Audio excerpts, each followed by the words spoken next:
నమస్తే madam. Hello hello అండి, నమస్తే. మీరు ఇండస్ట్రీలోకి వచ్చేసారు, ఆ తర్వాత కొంచెం ఫ్రెండ్స్ సర్కిల్ అంతా పెరుగుతుంది కదా. స్వతహాగా ఏంటంటే అండి, ఇండస్ట్రీలో ఉన్నా కూడా నా కుటుంబమే నాకు ఫ్రెండ్స్.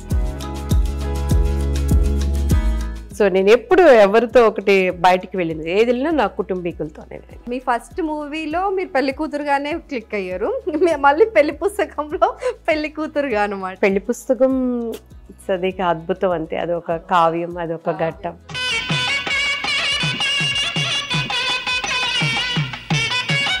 ఇప్పటికి 18 years ఉంటాయి మీకు? నో, నాకు పెళ్లి పుస్తకం అప్పుడు 16th కంప్లీట్. మీరు ఒక పోస్టర్ ఇచ్చి కూర్చోవాలి కదా. బాపు గారి సినిమాలు అంటే అన్ని బొమ్మలే.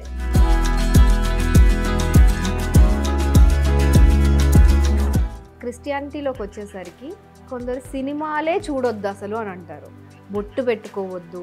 ఇప్పుడు కూడా నేను బొట్టు ఏంటంటే వెన్ ఐఎమ్ ప్రీచింగ్ గాడ్ నేను ఎప్పుడు బొట్టు పెట్టుకోను. ఎందుకని పెట్టుకోవద్దు? రెవల్యూషన్ చాప్టర్లో దేవుడు ఏం చెప్తాడంటే, మీరు నా బిడ్డలుగా అంగీకరించినాక, సో నేనేంటంటే మన సంప్రదాయాన్ని నేను గౌరవిస్తాను. కొన్ని పేర్లు చెప్తాను, మీకు ఏది అనిపిస్తే అది ఒక ముక్కలో చెప్పేసి. లోకేష్ గారు మనసున్న మనిషి. టీడీ జనార్దన్ గారు నాకు ఇష్టమైన వ్యక్తి. పట్టాభి గారు. పట్టాభి గారు నాకేం ఇబ్బంది లేదని. అంటే మీరు పార్టీ నుంచి బయటకు వచ్చేసిన తర్వాత మీ పైన కొన్ని విమర్శలు చేశారు కదా. పట్టాభి గారు చేశారా? ఏమని చేశారో నాకు పెట్టండి ఇంటికి.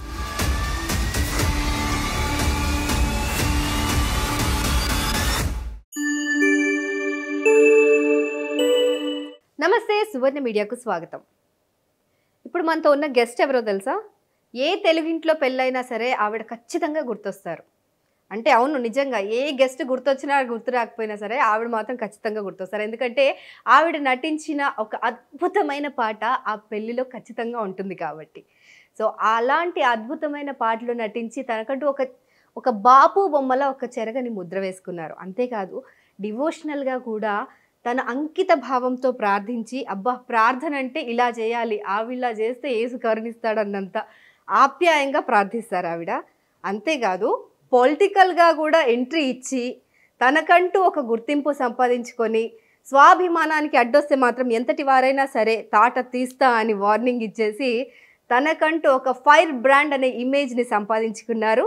She is none other than Divyavani garu. ఆవిడని వెల్కమ్ చేసేద్దామా? నమస్తే మేడం. హలో హలో అండి, నమస్తే.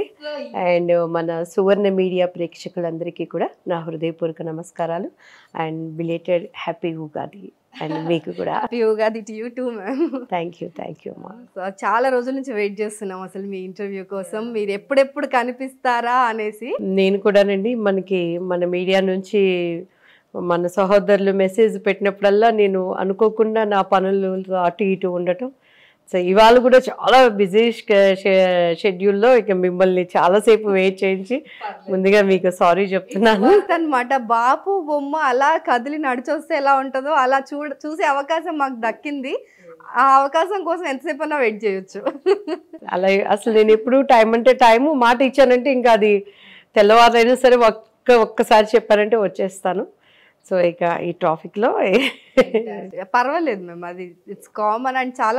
అండ్ చాలా మంది వెయిట్ చేయించడానికంటే మీరు చాలా తక్కువ వెయిట్ చేయించారని చెప్పి. మిమ్మల్ని చూడగానే అసలు నిజంగా ఇంకా కూడా 1991లో రిలీజ్ అయిన ఆ పెళ్లి పుస్తకంలో ఆ ఫేస్ ఎంత అందంగా ఉందో ఇప్పటికి కూడా అంతే అందంగా. ఎలా మెయింటైన్ చేస్తున్నారు ఫస్ట్ అది చెప్పండి. మెయింటైన్ అంటే నేను ప్రత్యేకంగా ఏది దానికోసం, ఎందుకంటే 14 ఏళ్ళ నుంచి పడి మెయింటెనెన్స్ అన్ని డైటింగ్లు ఎక్సర్సైజ్లు. సో స్వతహాగా దేవుడిచ్చిన గిఫ్ట్ అనే అనుకోవాలండి. ఇక మీదట ఇప్పుడు మళ్ళీ కేర్ తీసుకోవాలి, ఎందుకంటే మళ్ళీ ఇప్పుడు ఒక 2-3 మూవీస్ కమిట్ అయి ఉన్నాను. కొంచెం మాకే రివీల్ చేశారా? అంతే మన సువర్ణ టీవీ ద్వారానే. అండ్ ఇంకొకటి ఏంటంటే, ఇప్పుడు జనరల్గా నాకు మా అమ్మగారు మంచి ఫుడ్ హ్యాబిట్స్ నేర్పించారు. లక్ష్మమ్మ గారు. యా. సో అమ్మ ఏంటంటే ఎప్పుడు బయట ఫుడ్స్ ఎక్కువ తినను, అండ్ ఇంట్లో ఏది ఉంటే అది తినేస్తాను. అండ్ కాఫీ టీలు అలవాట్లేదు. ఇంకా ఆ సమయాన్ని బట్టి ఏమన్నా నా బయట ఇంకా తప్పదు అని అనుకుంటేనే అండ్ ఇంకా వేరే బ్యాడ్ హ్యాబిట్స్, మాకు బార్లు పబ్లు ఏం తెలీదు. అప్పట్లో నేను డాన్స్ క్లాస్కి వెళ్ళేటప్పుడు అమ్మ అంత పెరుగన్నము, మామిడికాయ పచ్చడి, నిమ్మకాయ, ఆ స్టామినా. ఎందుకంటే దగ్గర 5-6 ఐటమ్స్ కంటిన్యూగా ఆనంద్ మాస్టర్ గారు డాన్స్ చేయించేవాళ్ళు. ఫస్ట్ భానుప్రియ గారు, ఆమె క్లాస్ అయిపోగలే నేను, నా దగ్గర అయిపోగలే యమున. సో అక్కడక్కడే ఉండేవాళ్ళం అనమాట. మీకు సపరేట్గా క్లాసులు? సపరేట్. ఫస్ట్ భానుప్రియ గారికి, ఆమెది నాకు తెలిసి 3:30 to 4:30 అండ్ 4:30 to 5:30 మాది అయిపోగలే యమున. సో ఆ యొక్క తల్లిదండ్రులు నేర్పించిన దాంట్లో మేము విని ఉండటం, నో ఫాస్ట్ ఫుడ్స్ అవన్నీ చాలా తక్కువ ఎప్పుడన్నా. ఇప్పుడు అంటే అప్పటికి మన వాళ్ళకి అలవాటు లేదు ఫాస్ట్ ఫుడ్ అదంతా. కాకపోతే మీరు ఇండస్ట్రీలోకి వచ్చేసారు, ఆ తర్వాత కొంచెం ఫ్రెండ్స్ సర్కిల్ అంతా పెరుగుతుంది కదా. సో అప్పుడు మిమ్మల్ని మీరు ఎట్లా కంట్రోల్ చేసుకున్నారు? స్వతహాగా ఏంటంటే అండి, ఇండస్ట్రీలో ఉన్నా కూడా నా కుటుంబమే నాకు ఫ్రెండ్స్. ఏ రోజు ఎవరితో ఒకటి బయటికి వెళ్ళింది కానీ, ఫ్రెండ్స్ అని కానీ. సో అమ్మ కూడా మమ్మల్ని అప్పట్లో అంత ఫ్రీడమ్ ఇవ్వలేదు నాకు. అమ్మ వెళ్ళాలని ఉండేది నాకు ఆర్టిస్టులతో, కానీ నేను చేసిన షార్ట్ టైంలో రెస్ట్లెస్గా వర్క్ చేశాను నేను. ఆ 4 years కూడాను నా ఫ్యామిలీని చూడకుండా టక్క అంత తొందరగా పెళ్ళి, అంత తొందరగా పిల్లలు. ఇక పిల్లలు అయిపోయినాక ఎక్కువ, ఎందుకంటే అంత అవసరం రాలేదు నాకు. ఏదున్నా కూడా ఎక్కువ అన్నయ్య, అక్కయ్య, మా బ్రదర్ సిస్టర్తోనే అయిపోయేది లైఫ్ అంతా. ఇక అప్పట్లో ఏంటంటే మదర్ వాళ్ళు ఎక్కువ కేర్ తీసుకునేవాళ్ళు. ఎక్కడన్నా మోసం చేస్తారు, ఇండస్ట్రీ ఉండేవాళ్ళు. అప్పట్లో ఏంటంటే మా మమ్మీ వాళ్ళు, మా అమ్మాయి ఉంది ఇలా అని, విట్లాచార్య గారు, అలా శారద ఆంటీ, అలా అందరూ వెళ్ళినప్పుడు వాళ్ళు చాలా జాగ్రత్తలు చెప్పేవాళ్ళు. ఇండస్ట్రీ ఎట్లా అంటే తొందరగా పిల్లల్ని అట్రాక్ట్ చేసేస్తారు, జాగ్రత్త అని చెప్పని. ఆ జాగ్రత్త ఇప్పటి వరకు జాగ్రత్త కంటిన్యూ అవుతూ. సో నేను ఎప్పుడు ఎవరితో ఒకటి బయటికి వెళ్ళింది, ఏది వెళ్ళినా నా కుటుంబీకులతోనే, జస్ట్ హాయ్ బాయ్ అంతే. అలానే నాకు ఎవరు విరోధం అని కాదు, కానీ అంత అవసరం నాకు రాలేదు. సో పుట్టింది పెరిగిందంతా గుంటూరు? నో, తెనాలి. తెనాలి గుంటూరులోనే కదా? Guntur district Tenali. Born and brought up. నా ఎడ్యుకేషన్ 10th వరకు అక్కడ. ఓకే. సో ఆల్మోస్ట్ చెన్నై ఇంకా నాకు నేటివ్ అని చెప్పుకోవాలి. చెన్నై నా 10th ఎగ్జామ్ అయిపోయి అక్కడికి వెళ్ళాను. మ్యారేజ్ అంతా అక్కడే అయిపోయింది. After marriage I went to Karnataka, Mysore మా వారు. సో పిల్లల ఎడ్యుకేషన్ కోసం మళ్ళీ మా బాబు 2nd standard 1st standard అప్పుడు చెన్నై వచ్చాను మళ్ళీ. ఓకే. చెన్నైలో వాళ్ళు 10th +1 +2 అయిపోయింది. మళ్ళీ ఎడ్యుకేషన్ గురించి ఫాస్ట్ 10-12 yearsగా హైదరాబాద్. ఫెంటాస్టిక్ జర్నీ అండి. అండ్ మీకు ఒక పిక్ చూపిస్తాను నేను. ఓకే. మీరు చూసి గుర్తుపట్టాలి ఎవరో. అవునా? అంటే సర్ప్రైజ్ ఏం కాదు. ఓకే. ఇది కొంచెం డార్క్గా ఉంది.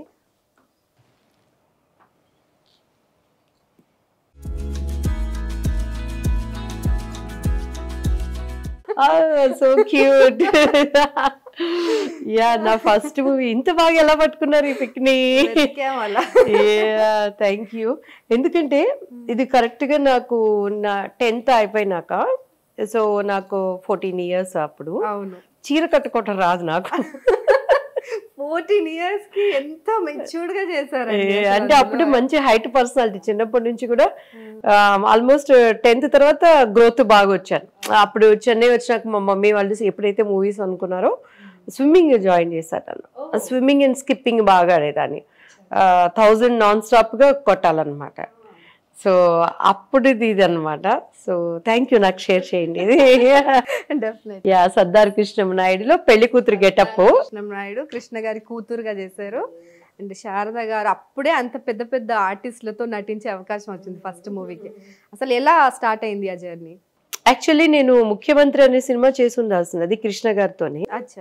ప్రొడ్యూసరు మా ఊరు అనమాట, తెనాలి సాంబశివరావు గారు.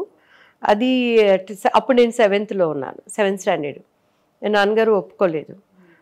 మళ్ళీ అలా పోయి మళ్ళీ అదే కృష్ణ గారి దగ్గర శారద ఆంటీ, పరశురు గోపాలకృష్ణ గారు, దీంట్లో కృష్ణ గారి కూతురు అని అంటే మా అమ్మగారు మగవంతి ఇలా పెట్టుకునేవాళ్ళు. నేను కూడా నాకు కూతురు చెల్లెలు కాదండి, నేను కూడా హీరోయిన్ చేయాలి అని. నీవు ఇంకా చిన్నమ్మాయి, ఇంకా నాకు బాగా గుర్తండి. అప్పట్లో మన ఈయన సింబు వాళ్ళ నాన్నగారు ఉన్నారు కదా, తమిళ్ డైరెక్టర్. సో ఆయన మా సిస్టర్ని చూస్తానికి వెళ్ళినప్పుడు నేను వెళ్ళాను అనమాట. ఆ మూవీకి ఒక క్యారెక్టర్ ఆయనే క్రియేట్ చేసి యాక్ట్ చేసి చూపించమంటే బీభత్సంగా చేసి పెట్టేస్తాను అప్పుడే. ఏంటి నేర్చుకున్నారా ఏంటి? ఏం లేదండి, అది బై బర్త్డే అనుకోవాలి. అసలు ఎక్కడ నాకు అసలు మూవీస్ చూసిందే లేదు. అచ్చా, కానీ ఇష్టం ఉండేది. ఇష్టం కూడా ఏం లేదు. ట్రై చేశారా అంటే సినిమాల్లోకి వెళ్ళాలి? ఏం లే, అసలు మనకి ఆ స్మెల్లే తెలీదు. ఓకే. స్కూలు, ఆడుకోవటం, తినటం, మమ్మీ వాళ్ళతో ఉండటం అంతే తెలుసు. అచ్చా. సో నన్ను అప్పుడు ఆయన టీ రాజేంద్ర గారు చేయమన్నప్పుడే ఆయన తమిళ நீ பெரிய நடிகராகுவே அம்மா, ஆனால் நீ இப்போ இன்னும் குழந்தை, நாளை ஹீரோயின் இப்போ பண்ண முடியாது, నీ కొంచెం వెయిట్ పడను అని అలా చెప్పేవాళ్ళు. సో అంటే ఇంక నువ్వు ఇంకా చిన్న అమ్మాయివి, నువ్వు వెయిట్ చేయాలి. ఇంకా తమిళ్, మలయాళం, కన్నడ, హిందీ, కంప్లీట్ 5 లాంగ్వేజెస్ లో 40కి పైగా సినిమాల్లో నటించారు మీరు ఇప్పటి వరకు. సో మల్టీ టాలెంటెడ్ మీరు. సో కానీ మీరు గమనించారా అసలు మీ ఫస్ట్ మూవీలో మీరు పెళ్లి కూతురుగానే క్లిక్ అయ్యారు, మళ్ళీ పెళ్లి పుస్తకంలో పెళ్లి కూతురుగా అనమాట. అవునండి. సో ఏంటో ఉంది మరి లింక్ మరి మీకు ఆ పెళ్లిగా. సో దాంట్లో ఏంటంటే పెళ్లి పుస్తకం అది అద్భుతం అంతే. అదొక కావ్యం, అదొక ఘట్టం. ప్రతి ఒక్కళ్ళ ఆ జనరేషన్ నుంచి ఈ జనరేషన్. ఇప్పటికి 18 ఇయర్స్ ఉంటాయి మీకు? నో, నాకు పెళ్లి పుస్తకం అప్పుడు 16th కంప్లీట్ అయింది. 16 కంప్లీట్ అయ్యి 7 days పుస్తకం అయిపోయాక పెళ్ళయింది మీకు? అంతే 17 years కి. అవును. సో సుబ్రహ్మణ్యం గారితో పెళ్లి, తర్వాత పెళ్లి పుస్తకం తర్వాత పెళ్ళయింది. So love and arranged marriage అంతేనండి. సో మాకు పెళ్లి పుస్తకం తర్వాత ఆల్మోస్ట్ నేను 3 years 4 years వర్క్ చేశాను. ఇంకా నాకు 21 yearకి మ్యారేజ్ అయిపోయింది. 22కి బాబు పుట్టేశాడు. 24 yearsకి నా పాప పుట్టేసింది. సో యంగ్ మదర్ అయిపోయారు అప్పటి. అంతే. సో మళ్ళీ బ్యాక్ వస్తే పెళ్లి పుస్తకం అనేది ఒక పెద్ద టాపిక్ అనమాట. సో అందుకనే కంప్లీట్ ఈ షెడ్యూల్, మీ పర్సనల్ లైఫ్ కంప్లీట్ అయిపోయిన తర్వాత దాని గురించి చర్చిద్దాం అనేసి కంప్లీట్ చేసాము. కానీ అసలు పెళ్లి పుస్తకంకి ఆఫర్ ఎలా వచ్చింది? మీరు కంప్లీట్ అసలు బాపు బొమ్మ గారంటే బొమ్మ అలా దిగిపోయారు అంతే. అక్యురేట్గా ఎట్లా మిమ్మల్ని సెలెక్ట్ చేశారు? యాక్చువల్లీ నేను అప్పటికే ఇండస్ట్రీలో నేను సెట్ అవ్వను అనేది నా మైండ్ సెట్కి మనం కుదరదు అనేది నాకు అర్థమైపోయింది. కానీ ఒక నటిగా అంటే నటన ఏంటి ఇవన్నీ తెలియదు, కానీ లోపల ఆ జీల్ అనేది అయితే ఉంది నాకు. సో కొంచెం ఇక ఏంటి మన లైఫ్ దీంతో అమ్మాయి ఏమో మాట్లాడాలన్నా, కొద్దిగా మూవ్ అవ్వాలన్నా కూడాను. ఎందుకంటే నేను దానికి ముందు ఫస్ట్ మూవీ నాది డాన్స్ రాజా డాన్స్ అని చేశాను, ద్వారకేష్ గారిది అనమాట. పెళ్లి పుస్తకాని కన్నా ముందు అది కన్నడలో ఫస్ట్ నేను హీరోయిన్గా ఇంట్రడ్యూస్ అయ్యాను. 15 years అప్పుడు. నాకు దివ్య అని పేరు పెట్టింది కూడా ద్వారకేష్ గారే. లీలావతి గారి అబ్బాయి వినోద్ రాజా హీరో. రాజా అని పరిగెత్తుకుంటూ వచ్చి హక్ చేసుకోవాలి, అంతవరకు పరిగెత్తేదాన్ని. హక్ చేసుకునేసరికి ఇలా అలా కట్ కట్ కట్ అని అలా భయం వేసేది, సిగ్గు, ఇంతమంది ముందు ఏంటిది అని. ఆ డ్రెస్సులు, ఇది నాకు డాన్స్ రాజు, చిన్ని ప్రకాష్ గారు డాన్స్ మాస్టర్.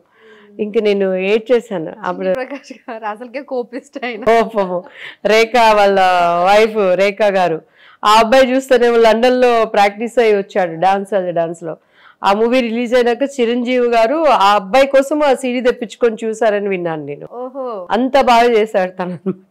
అప్పుడు ద్వారకే అంకుల్, ఎందుకు నువ్వు సినిమా ఇండస్ట్రీకి వచ్చావు, పోయి వీటికి పోయి ಹಂಗೆ లోక్ బుట్టి మದುವೆ ಮಾಡ್ಕೋ అని చెప్పని అలానే ఆయన ఆ మాట ఎందుకు ఇంకా ఏడ్చేదాన్ని.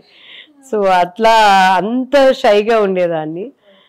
సో ఇక మనకి ఇది సెట్ అవ్వదు అని అనుకునే టైంలో బాపు గారు దేవుడి దయ అండ్ నీతిమంతులు ఇండస్ట్రీలో ఒక్కళ్ళు ఉన్నా కూడా నిస్వార్థంతో మంచి ఆర్టిస్టులని బ్రతికిస్తారు అనే దానికి సాదృశ్యం బాపు రమణ గారండి.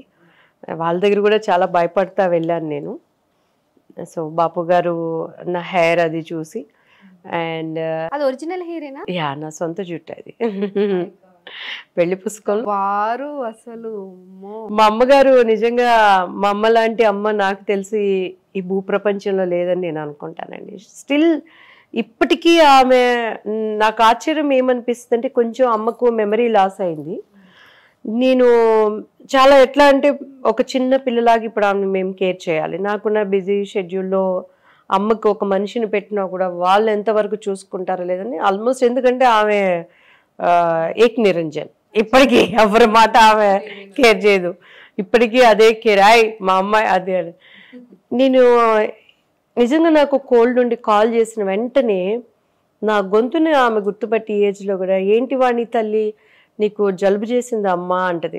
ఎక్కడో నాకు హార్ట్ ఒక్కసారి అలా తల్లి ప్రేమకు, అయ్యో దేవా నాకు ఈ టెన్షన్స్ అన్ని లేకుండా శుభ్రంగా మా అమ్మని దగ్గర పెట్టుకొని ఆమె నన్ను చంటి బిడ్డనప్పుడు ఎలా చూసుకుంది అలా చూడటానికి నాకు ఇవ్వు తండ్రి, అటువంటి టైంని ఇవ్వని అనిపిస్తుంది. అండ్ అమ్మగారు అసలు చాలా ఆమె కేర్ తీసుకునేవాళ్ళు. నాట్ ఓన్లీ నాకు మ్యారేజ్ అయినాక కూడాను నాకు అమ్మ స్నానం అంటే అమ్మాయి ఉండేవాళ్ళు, అంత కేర్ మా అమ్మ. అవునా? నా పిల్లలిద్దరిని నేను పెంచలేదు అసలు. నా బాబుకి 12 years వచ్చే వరకు కూడాను మా కిరణ్ బాబుకి మా మమ్మీనే స్నానం. అందరూ వర్కర్స్ ఎవరైనా హెల్పింగ్ ఉన్నా కూడాను అన్ని పెట్టి వెళ్ళేవాళ్ళు. సుండివిండి అండ్ వెండిది తెనాలి నుంచి కాటికాయ భరణి, కాటిక మా అమ్మగారే పట్టేవాళ్ళు. ఎంత స్మెల్ అంటే అందులో ఆ కర్పూరము అవన్నీ వేసి, అండ్ కాటన్ పత్తి విలేజ్లో దొరికేది, దాన్ని తెచ్చి కుండలో కాల్చి దాన్ని అంతా ఇది చేసి కుండ కింద 3 రోజులు కదలకుండా పెట్టి ఆ మసిన్ తీసి కాటుకు తయారు చేసేవారు. మంచి వంట ఆవదం తెప్పించి, అసలు మా బాబుని చిన్నప్పుడు నేను ఎత్తుకున్నానంటే ఆ కాటుక అదొకలాంటి బ్యూటిఫుల్ స్మెల్ చిన్న పిల్లల దగ్గర అనమాట. సో మా బాబుకి మళ్ళీ పొద్దున్నే వెన్నపూస పెట్టి డి విటమిన్ కోసం 6 ఎండలో పెట్టి దగ్గర ఒక 7-8 కాగులు, మాకు అప్పట్లో రాగి కాగులు పిల్లాడికి అనమాట. అంత కేరు పిల్లలకి, ప్రతిదీ అంత పర్టికులర్ గా ఉండేవారు.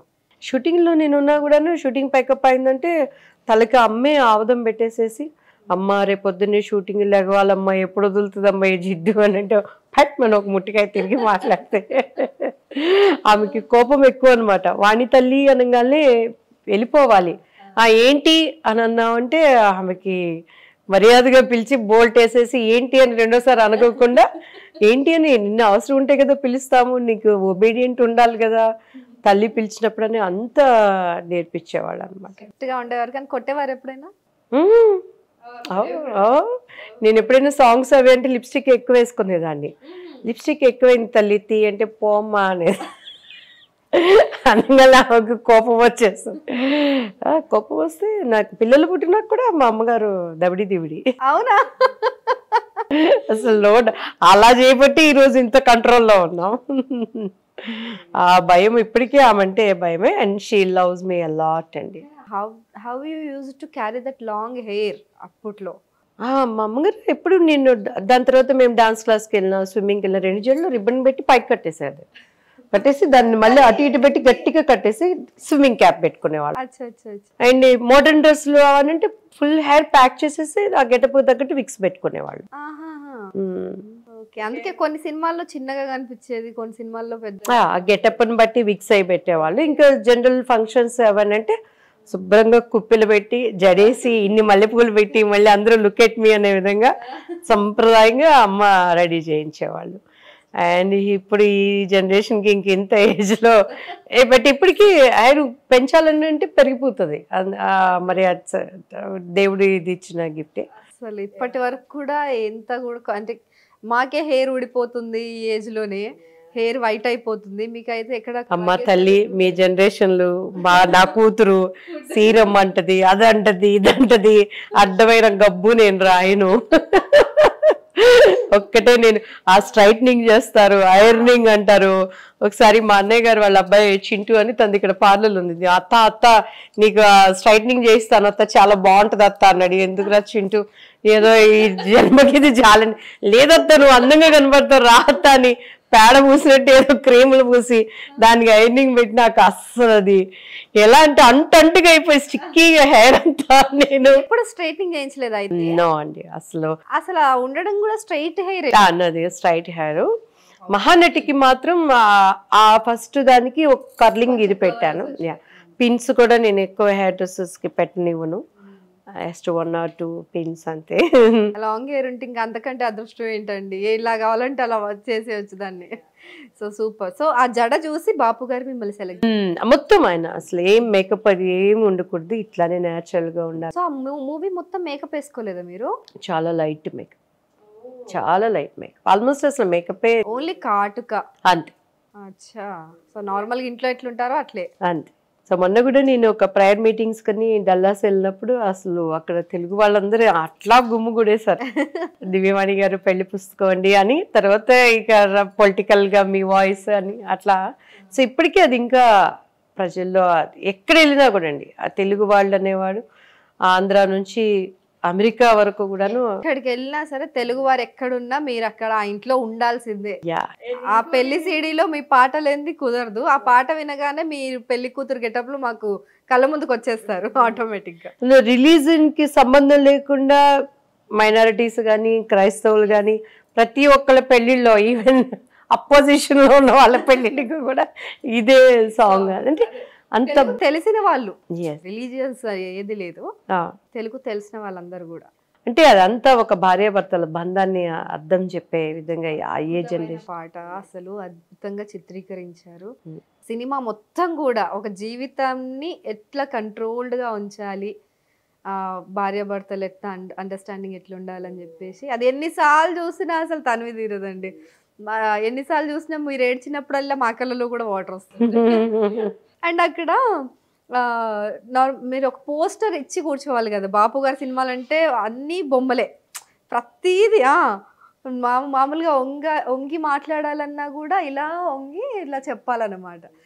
నేను బాపు గారిది పెళ్లి కొడుకు చేశానండి. పెళ్లి పుస్తకం తర్వాత బంగారు పిచ్చుకని అప్పట్లో మన చంద్రమోహన్ గారు విజయనిర్మల గారు చేశారు.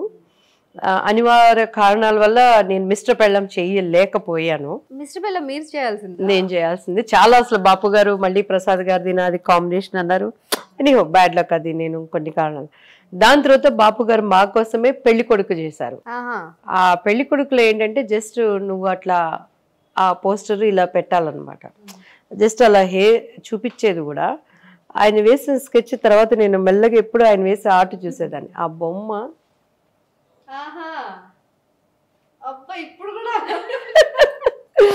నేను ఆ వంపు రోడ్డం కోసం ఎలా పెట్టాలి, మనం అయితే మావి ఇలా అంటాము.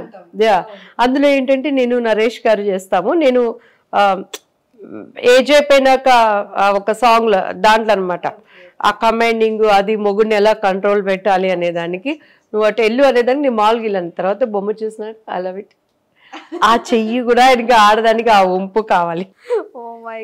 అట్లా అది అన్ని చాలా. ఇక ఆయన అంటే ఒక అద్భుతం అంతేనండి. అండ్ అద్భుతం, ఆయనకు మీరు దొరకడం అదృష్టం, మా అదృష్టం నిజంగా. అంటే ఆయన ఎలా చెప్పారో అలా యాజ్ ఇట్ ఈజ్ గా దింపేశారు. నేను దాని తర్వాత నేను మ్యారేజ్ అయ్యి బాబు పుట్టినాక కొంచెం వెయిట్ వేసాను. అప్పుడు రాధాగోపాలం చేశాను. అవును, రాధాగోపాలం చేసినప్పుడు యూనిట్ అందరూ అన్నారు అనమాట. ఎందుకంటే ఆయనకి అనుగుణంగా ఆయన హృదయంలో ఏముందో ఆయన ఆలోచనలో దానిని మనం బయటికి తీసుకెళ్ళినప్పుడు సార్ చాలా హ్యాపీగా ఖుషీగా ఉంటారు. యూనిట్ మొత్తం చెప్పారు. ఏమన్నా అంటే క్రెడిట్స్ అప్పటికప్పుడు అప్రిషియేట్ చేస్తారా, జస్ట్ ఒక నవ్వేనా? చాలా చేసి మీరు చాలా బాగా చేశారండి అంటారు ఆయన దీంట్లో. మీరు చాలా బాగా చేశారండి, మీరు మంచి నట్లండి అని. అయ్యో సార్ సార్ అని. అప్పుడు యూనిట్ మొత్తం వచ్చి చెప్పారు ఇన్ని రోజులు షూటింగ్లో, సార్ ఈరోజు సంతోషంగా ఉన్నారమ్మా, సార్ ఈరోజు నవ్వుతూ ఉన్నారమ్మా, ఎవరిని అరవకుండా అని చెప్పాలి. సో అట్లా ఆయన అంత వర్క్ డెడికేట్. ఆయన ప్రధాన పాత్రలు నటించిన మీరు ఒక చిన్న క్యారెక్టర్లో చేస్తున్నానని ఏమైనా బాధపడ్డారా, లేకపోతే హ్యాపీగా ఫీల్ అయ్యారా? ఏం లేదండి, ముల్లపూడి వెంకటరమణ గారు పిలిచి నేను అప్పుడు మా బాబు ఫస్ట్ బర్త్డే ఇన్విటేషన్ ఇద్దామని బర్త్డే సెలబ్రేషన్కి నేనే వెళ్ళాను. మైసూర్ నుంచి వచ్చినాక చూసి కాసులమ్మ అనే క్యారెక్టర్ రాశారు. వేణుమాధవ్ గారు నేను ఎలా సార్ అని అన్నాను. కాసులమ్మ ఒక అమాయకురాలైనటువంటి హౌస్ వైఫ్ అని. రియల్గా ఇప్పుడు అది చూస్తున్నప్పుడు ఎంత అంటే అసలు, కానీ దాంట్లో కూడా ఎంత చక్కగా విడిపోయారు. మిమ్మల్ని స్టార్టింగ్ లో అసలు దివ్యవాణి గారు ఇలా అయిపోయారా అని అనుకున్నారు, కానీ ఆ క్యారెక్టర్ లేకపోతే ఆ సినిమాకి అర్థమే లేదు. సో అదంత ఇంపార్టెన్స్ ఉన్న క్యారెక్టర్ కాబట్టి మిమ్మల్ని మళ్ళీ చూస్ చేసుకున్నారు. అంత లావులో కూడా అందంగా చూపించారు. అందంగా చూపించారు. మళ్ళీ ఆ కళ్ళు ఏడవడం కూడా మళ్ళీ రైల్వే స్టేషన్ సేమ్ ఆయన ఒక పిక్చర్ అనుకుంటారు ఇంక అంతే. అవునండి. సో అద్భుతమైన సినిమాలు అన్నమాట అవన్నీ కూడా. సో అలా నన్ను మళ్ళీ ఇండస్ట్రీలో దేవుడి దయని బట్టి ఇప్పటికీ ఈ జనరేషన్ కూడాను, ఈ జనరేషన్ కూడా మీరు అలా గుర్తుండిపోతారు. ఇంకా ఎన్ని జనరేషన్స్ వచ్చినా మర్చిపోలేరు మిమ్మల్ని. ప్రతి ఒక్క హీరోయిన్స్ ఏంటంటే మా జనరేషన్ కానీ తర్వాత కానీ ముందున్న వాళ్ళు చేసిన వాళ్ళు ఏంది ఈ సినిమాలంటే ఎత్తుక్కోవాలి. అవును. సో నాకు మాత్రం పెళ్లి పుస్తకం అంటే దివ్యవాణి, దివ్యవాణి అంటే పెళ్లి పుస్తకం అది. అండ్ బాపు బొమ్మ అనేది ఇంటి పేరు అయిపోయింది. సో థ్యాంక్ టు గాడ్ అని. So you are so blessed అండి. Thank you. అయితే మీరు అలా పోస్టర్స్ లాగా యాక్ట్ చేసినప్పుడు నడుములు పట్టేస్తాయండి ఎప్పుడైనా? అంటే కూర్చోవడం కూడా ఒక పొజిషన్, ఎందుకంటే చెప్పడం కూడా ఒక పొజిషన్. ఎందుకంటే నా బాడీ ఫిజిక్ కూడా స్విమ్మింగ్ అది ఎక్కువ చేసేదాన్ని, మంచి ఎక్సర్సైజ్ అన్ని, క్లాసికల్ డ్యాన్స్. అండ్ పెద్ద అంత కష్టపడేవాళ్ళం కాదు అప్పుడంటే, బాగా సన్నగా ఉండేవాళ్ళం. నుంచంగానే నేను అనుకున్న వంపు సొంపులు అన్నీ వచ్చేసినాయి. ఇప్పుడంటే కొద్దిగా ఒళ్ళు పెరిగిపోయాం కాబట్టి వంపు సొంపులు ఇది అని. అండ్ అంత పెద్ద కష్టం అనిపించేది కాదు. కాకపోతే ఆ లైటింగ్ అది చేశాను. ఏంటంటే ప్రతిదీ ఆర్టిస్ట్ని అబ్జర్వ్ చేస్తారు బాగా. ప్రతి యాంగిల్ని మనం మాట్లాడేటప్పుడు ఆయనకి ఆ నాకు పెళ్లి పుస్తకంలో బాగా ఒకటి కృష్ణం కలయసకి సుందరం అని ఒక సాంగ్ ఉంటుంది. నేను సింధూజ రాజేంద్ర ప్రసాద్ గారు బ్యాట్ ఆడితే దాంట్లో ఒక షార్ట్ ఉంటుంది. అర్థం శిథిలీకృత అనర్థం శ్రీనారాయణ అని జస్ట్ ఆ కన్ను మాత్రం అలా చూస్తారు. అది నేను డాన్స్ దీంట్లో చూస్తే ఇలా పెట్టి మామూలుగా చూసేది అలా పెట్టి అలా తిప్పి చూస్తాను. వెంబటే ఆయన అది ఆపేశారు. ఏమండి ఇలా క్లోజ్ రండి రాజుగారు అని చెప్పని ఆ జస్ట్ ఇలా పెట్టి ఆ కన్ను మాత్రం తిప్పేది చూసారండి. ఇప్పటికీ దాన్ని చూస్తే బాపు గారికే అది సాధ్యం. అలా కదలడం కూడా ఏదో గ్రాఫిక్స్ చేసినట్టే ఉంటుందండి. అంతే, ఈ పాటకి ఆ పాట ఆయన ఇప్పుడు తెలుస్తుంది ఆ విలువ మాకు. అప్పుడు క్లాసికల్ డాన్స్ కూడా అసలు అద్దరు కొట్టారు. 3 సాంగ్స్ లో ఆల్మోస్ట్ డాన్స్ చేస్తూనే ఉంటారు చలాకీగా అలా. ఇంట్లో ఎలా ఉంటారు మరి మీరు? ఇంత అద్భుతమైన పెళ్లి పాట ఉంది కదా, సో మీ పెళ్ళప్పుడు మీకు గుర్తున్న బెస్ట్ మూమెంట్ అంటే ఏం చెప్తారు? మీ పెళ్లి రోజు గుర్తుందా మీకు? సో అప్పుడు కూడా మర్చిపోలేని ఏదైనా జ్ఞాపకం ఉందా? చాలా ఉన్నాయి. మీ పెళ్లి సీడీకి కూడా పాట వేసుకున్నారా లేదా? వేసారా సార్, మా సిస్టర్ సాంగ్కి, మా సిస్టర్ మ్యారేజ్కి, మా బ్రదర్ మ్యారేజ్కి వేశారు. అండ్ చాలా స్వీట్ మెమరీస్ మ్యారేజ్ లైఫ్లో. అంటే అప్పుడు ఏంటి విడుదలయ్యి అని, ఒక జైలు నుంచి ఒక పక్షికి విడుదల వచ్చింది అని చెప్పని. అండ్ కష్టం అంటే ఏంటో తెలియలేదు మ్యారేజ్ లైఫ్లో. మంచిగా చాలా అన్ని ఒక ఇలా అంటే అందరూ అమ్మ, అన్నయ్య, అక్క, హస్బెండ్, సర్వెంట్స్ అందరూ ప్రేమగా చూసుకునేవాళ్ళు. స్వతహాగా నాది కూడా గొడవ పడే స్వభావం కాదండి. చాలా కూల్గా వెళ్ళిపోతాను. నాకు కోపం అబద్ధం చెప్తే మాత్రం అమ్మ కళ్ళు ఎలా తిప్పారండి. నో నో నో అబద్ధం నమ్మిన వాళ్ళకి అబద్ధం చెప్పారంటే మాత్రం నాకు అసహ్యం వేస్తుంది. కోపం రాదు, అసహ్యం వేస్తుంది. ఆ అసహ్యం కోపం రూపంలో వచ్చేప్పుడు దాని పరిణామాలు చాలా తీవ్రంగా ఉంటాయి. ఇంట్లో ఏం పగిలిపోతాయో తెలీదు. అసలు ఇంక మాట్లాడను. వాళ్ళ మొహం చూడాలంటే కూడా, అది మా హస్బెండ్ అయినా పిల్లలైనా, ఎందుకు అబద్ధం? ఇప్పుడు మనకి ఉన్నది కుటుంబీకులు, రక్త సంబంధికులు, నాకు నువ్వు నీకు నేను అని అనుకుని మనం బ్రతుకుతున్నప్పుడు ఎందుకు నా అనుకున్న వ్యక్తిని మనం మోసం చేయటం అనేది నాకు బాగా పెయిన్ అనిపిస్తుంది. చిన్న అబద్ధమైనా అది మోసం. నాకు అది ఒక్కటే నాకు నచ్చదు. నేను అసలు ఎప్పుడు అబద్ధాలు అంటే ఆయన ఎవరండి ఎవరు ఎప్పుడైనా ఒక్క డబ్బుల విషయంలో మాత్రం చెప్తాను. అంటే ఎందుకని ఎక్కువ ఖర్చు పెడతారా? నో, నేనేం చేస్తానంటే మా వారు అప్పట్లో నాకు ఇల్లు అంతా ఆయనే. నేను ఏది నాకు ఒక్క చీర కూడా నేను వెళ్ళి కొనుక్కున్నది లేదు. ఏదైనా బొమ్మ కట్టారంటే వానికి బాగుంటుంది ఈ శారీ అని 10 కట్టి తీసుకుని తెచ్చేస్తారు. నాకు ఈ నగలు కావాలి, నాకు ఇది చేయించని ఏ రోజు నేను అడగను. కాకపోతే నాకు ఇచ్చిన పాకెట్ మనీ నాది అని దాచుకున్నానంటే మాత్రం నేను ఇవ్వను. నాకేంటంటే అప్పట్లోనే మా బాబు బర్త్డే అట్లా అని లేదు, నాకు తెలియకుండానే ఎక్కువ ఈ అనాథాశ్రమాలయంకి వెళ్ళేదాన్ని, ఈ వృద్ధుల ఆశ్రమాలకి వెళ్ళిపోయేదాన్ని. వాళ్ళకి మంచిగా బెడ్షీట్స్, రగ్గులు, వాళ్ళకి మంచి బ్రెడ్, ఐస్ క్రీమ్. ఒకసారి అయితే నా లైఫ్లో నేను మర్చిపోలేని ఇన్సిడెంట్ అండి. అది నేను మైసూర్లో మా డ్రైవర్ చెప్పి మెంటల్ వాళ్ళ దగ్గరికి హాస్పిటల్ దగ్గరికి వెళ్ళాం. వాళ్ళకి మైండ్ కండిషన్ లేని వాళ్ళందరినీ ఒక ఆశ్రమం లాగా పెట్టి లేడీస్ చూసుకుంటారు. అసలు ఆ లోపలికి వెళ్ళటానికి నాకు చాలా టైం పట్టింది. ఎంత అందంగా ఉన్నారంటే వాళ్ళు, కానీ వాళ్ళకి ఒంటి మీద బట్టలు కూడా లేకుండా ఉన్నాయి లేవు అనే ఒక పరిస్థితి. ఒక అమ్మాయి, ఒక ఆవిడైతే దగ్గర 35-40 మధ్యలో ఉంటుంది. హస్బెండ్ ఆమెను చీట్ చేశాడని చెప్పని మెంటల్గా ఆమె ఇదైపోయింది. అసలు ఆమె కిటికీ దగ్గర నుంచి ఆమె ఫీలింగ్స్, ఆమె మమ్మల్ని దగ్గరికి ఎలా చేయలేదు. దగ్గర నేను ఒక అరగంట చందమామ ఎలా ఉంటుందో అలా ఉంది ఆమె ముఖం, అంత అందంగా. తర్వాత నేను చాలాసేపు ఆమె ఇంకా ప్లీజింగ్గా చూసి ఆమెకున్న ఆ కోపం అంతా పోయినాక అప్పటికీ ఆమె కళ్ళల్లో నా మీద కొద్దిగా నమ్మకం వచ్చింది. అప్పుడు నేను కూడా మళ్ళీ వాళ్ళు ఏం పట్టుకొని కొరికేస్తారు అది ఇది అని చెప్తా అంటే ఆమెకి అన్ని తీసుకొచ్చిన స్వీట్ అది తీసుకొని కిటికీలోంచి ఇచ్చి అలా అని చెప్పన్నాను. ఎంత మెంటల్ లేకపోయినా కానీ ఆ ప్రేమకి వాళ్ళు కనెక్టివ్ అవుతారు. వాళ్ళని చూసుకునే వాళ్ళకి చెప్పాను నేను, అమ్మ వాళ్ళు చిన్నపిల్లలతో సమానం, మీరే తల్లి తండ్రి, తినే దాంట్లో ఎక్కడ మోసం చేయకండి వాళ్ళని. ఎవరైనా తెచ్చి ఇచ్చారంటే మీకు ఏమైనా కావాలంటే అడిగి తీసుకోండి, వాళ్ళకని ఇచ్చింది వాళ్ళకి ఇచ్చారేయండి. వాళ్ళ తల్లిదండ్రులు కానీ ఇంకెవరు వాళ్ళు హ్యాండిల్ చేయలేక కదా మీకు అప్పు చెప్పారు. అండ్ అప్పట్లో నాకు పెద్ద డివోషనల్గా కనెక్టివ్ అంతా ఏం లేదు, కానీ సో నా డబ్బులు అలా ఖర్చు పెట్టుకునేదాన్ని. కానీ ఏదో రకంగా ఆ మార్గంలోనే ఉన్నారు. నాకు తెలియకుండానే నాకు మనసుకి చాలా సాటిస్ఫాక్షన్ అనిపించేదని. ఎందుకంటే నేను చెన్నైలో ఉన్నప్పుడు ఒకరోజు ఒక పేపర్ యాడ్ చూశాను.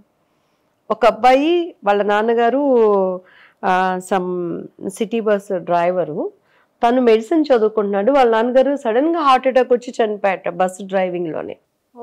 సో మా నాన్న చనిపోయారు. కుటుంబ పరిస్థితులు జస్ట్ ఒక అప్పట్లో ఎంత అనేది 10,000 అనుకుంటాను. ఇది కడితే నేను మెడిసిన్ ఎగ్జామ్ రాయగలను అని. చాలామంది అబద్ధం కూడా చెప్తారు కదా. నాకెందుకో ఆ చిన్న పేపర్ యాడ్ ఈనాడులోనో దేంట్లోనో వచ్చింది, పేపర్ చదువుతుండే. ఎందుకో నంబర్కి అప్పుడే మొబైల్స్ వచ్చిన ఫస్ట్ టైం అనమాట. నంబర్కి కాల్ చేశాను. నేను చేస్తే ఆ బాబే ఎత్తాడు. నీకు కట్టను ఫీజు నేనే వచ్చి కాలేజీకి వచ్చి కడతాను అని అన్నాను. అంటే ఎస్ మ్యామ్ ఇంకా కట్టంగా అని అన్నాడు. అంటే ఆ అబ్బాయి కాలేజీకి వెళ్ళి చూస్తే అన్నీ మంచి మెరిట్ మార్క్స్ తనకి. నేను ఆ అబ్బాయికి ఆ 10,000 కట్టి ఇంట్లో ఎవరికి కూడా నేను చెప్పలేదన్నమాట.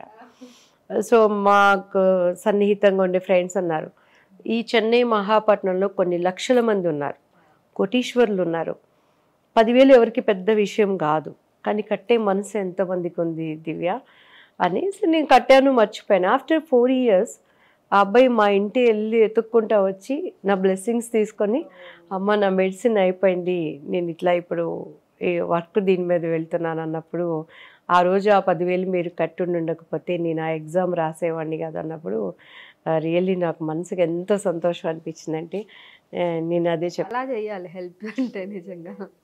సో అట్లా నాకు చేయాలి. కానీ ఇట్లా చెప్పి చాలామంది అబద్ధాలు అలా చేయకుండా 1కి 10 సార్లు ఆలోచించి మనం చేసేది కరెక్ట్గా పర్ఫెక్ట్గా చేయాలి.